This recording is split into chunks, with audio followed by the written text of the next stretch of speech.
सरकार से यही मदद मांगते हैं, हमारा दामाद को इंसाफ होए। हम लोग कोटियों में बर्तन मांजने वाले हैं। हम लोग को मैं जाके जैसे उठाया, मैंने से उठा ही नहीं पाया, नाली के अंदर पड़ा हुआ था सारा। वो उसके ये उसको से पटिया पड़ी हुई थी, उस पटिया के अंदर रखा, तो सारा शरीर उसमें नाले के अंदर था उसके। दामाद को जिसने भी मारा है उसकी फांसी की सजा मांग करती हूँ मैं। इन लोगों ने जानबूझ के बुला के लेके गए हैं। उनका प्लान था कि यहाँ ये लूट करके मर्डर करूं। कपड़े तक यहाँ तक उतरे हुए थे। मेरे भाई को ऐसे मार के डाल रखा था उन लोगों ने। अभी भी सोचो तो हमारे कलेजा कांप रहा है। हमने जाके देखा तो हमारे होश उड़ गए। पूरा मेरा आदमी को पीछे हाथ करके चाकू से घोंप रखा था। यहाँ पूरा गले में निशान, पेट में निशान, छाती में, पैर में, सब में यहाँ पर बहुत मार रखा था और उनको नाली में डाल रखा था। मैं वहाँ उठाने के लिए गई, कोई गली वाले ने उनके ये चीज़ देखा नहीं, सुना नहीं। मैं उठाने के लिए बोल रही, कोई उठाया नहीं। उन्होंने पूरे गहने पहन रखे थे।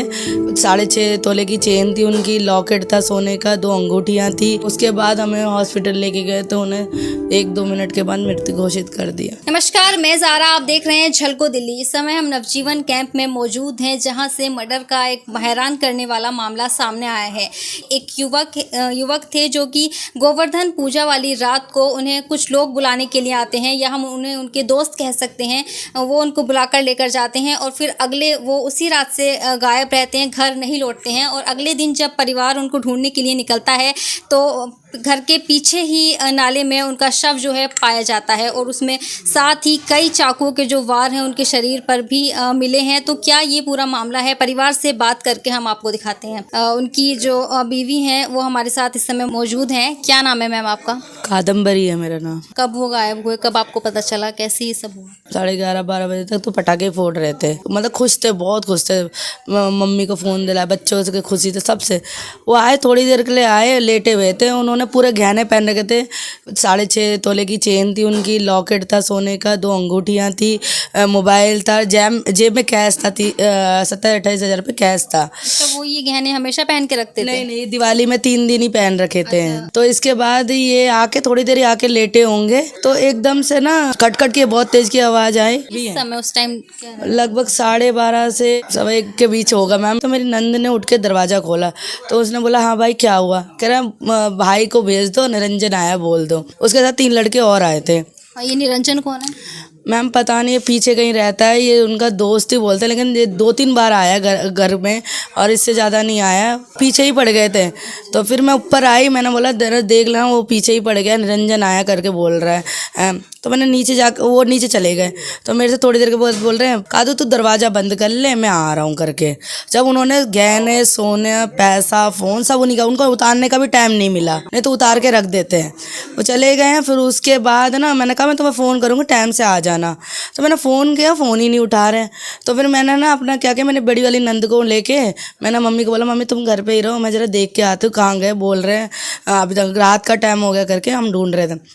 उतना देर में 2 लड़के और आए मम्मी के पास और तेज की खटखटाया, नीचे का दरवाज़ा बहुत तेज की खटाया। तो मम्मी ने बोला, भाई ऐसे क्यों खटखटा? कह रहे नहीं, तंबी भाई ने ना 10,000 रुपये और मंगाए। मम्मी ने बोला मेरे पास तो नहीं है।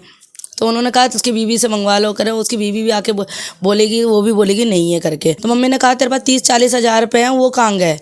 तूने रखा हुआ था। तो करके ऐसे बोला। करे नहीं मम्मी मुझे ज़रूरत है, तुम दे दो। मम्मी ने बोला चल ठीक है, तू कहाँ है ये तो बता। तो कह रहा मैं निरंजन के साथ बैठा हूँ, तुम दे दो।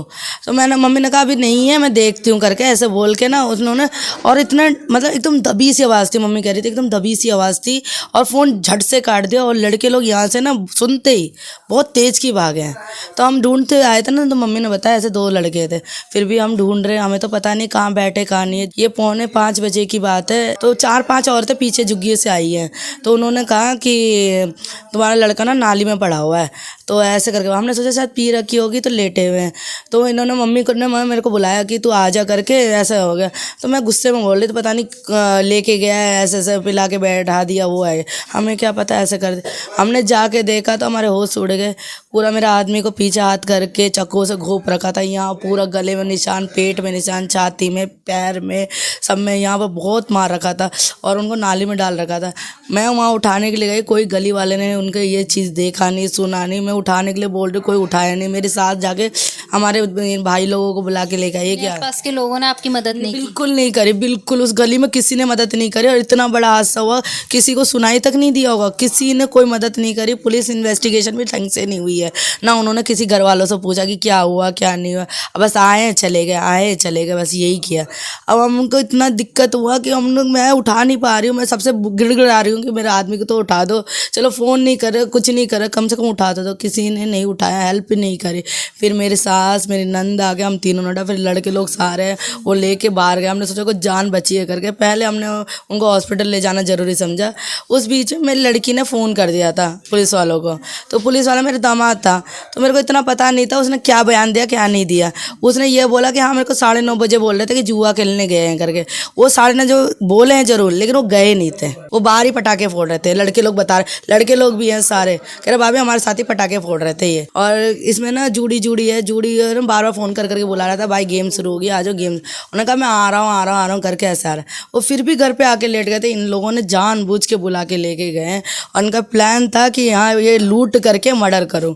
पूरा लूट लिया सबसे, उनके शरीर में कुछ नहीं था। जब हमने देखा कुछ नहीं था, कपड़े तक यहाँ तक उतरे हुए थे। लूट प्लस मर्डर किया इन्होंने इनका। और मेरे को लगता है कि ये पैसे ख़त्म हो गए तो इन्होंने अपनी चेन उन्होंने ज़बरदस्ती छीनी होगी, इन्होंने मना किया होगा इसलिए मार दिया होगा। और क्या, वो अपनी चीज़ें कभी नहीं करते ऐसे, उनके सालों से पड़ी वो चीज़ें। उसके बाद हमें हॉस्पिटल लेके गए तो उन्हें 1-2 मिनट के बाद मृत्यु घोषित कर दिया।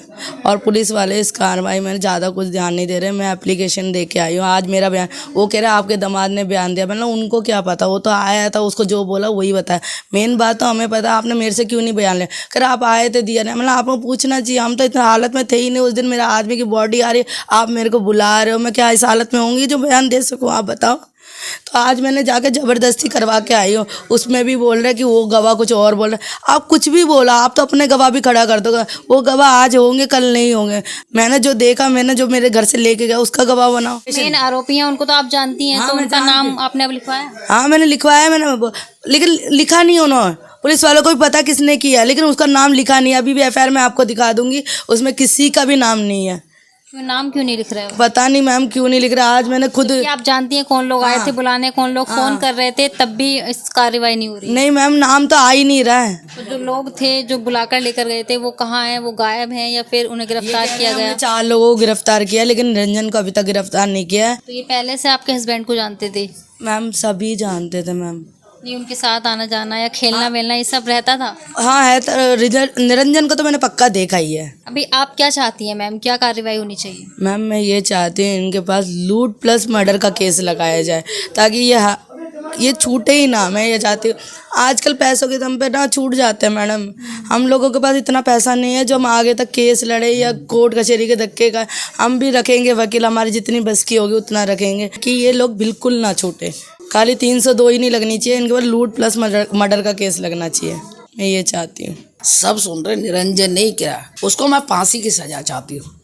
अगर नहीं करेंगे तो हम ऊपर जाएंगे, मर जाएंगे। हम कानून की इज्जत करते हैं, हमारा दामाद को इंसाफ होए, कानून से यही मदद मांगते हैं, सरकार से यही मदद मांगते हैं, हमारा दामाद को इंसाफ होए।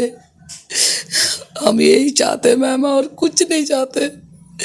हम लोग कोटियों में बर्तन मांजने वाले हैं। हम लोग को थोड़े थोड़े पैसे इकट्ठे कर करके हमारा बाप जो दे के गया, हमारी बेटी को दिया हमने, उसको लूट के ऐसे जिंदा छोड़ देते फिर भी ठीक था। उसको तो बिल्कुल खत्म करके फेंक दिया मैम। आप उनकी बहन हैं?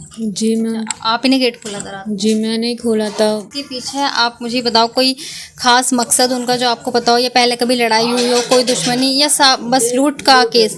ये लूट के उससे ले मकसद से ले गए, क्योंकि उसके उस दिवाली में वो ऐसे पहन रखा था कि उन लोगों की पहली नज़र थी उसके ऊपर कि उसने ऐसे पहन रखा है, हम उसे फसला के ले जाएं, लूट के हिसाब से उसको ले गए हैं। तब गहनों पर जो पहन रखे थे पहले से ही नज़र थी? पहले से ही नज़र थी उस गहनों पे, उनकी पहले से भी नज़र थी।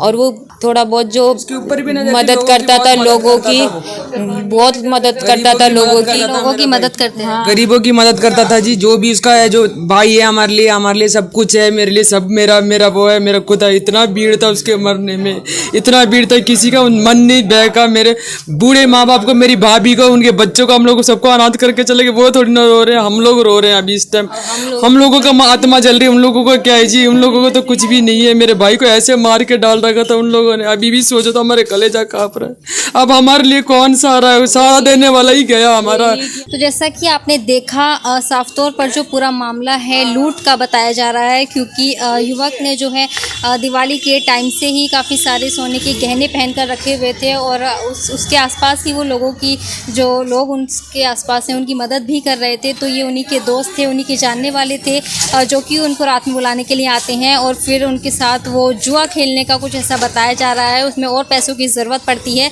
तो उनसे उनके घर वालों से 10,000 रुपये की मांग की गई। वो पैसे ना मिलने पर जो है उन्होंने सरासर उसकी चाकू से गोद कर हत्या कर दी, जिसके बाद घर वालों को ऐसी हालत में शव मिला और अब जो है पुलिस की जांच इसमें चल रही है।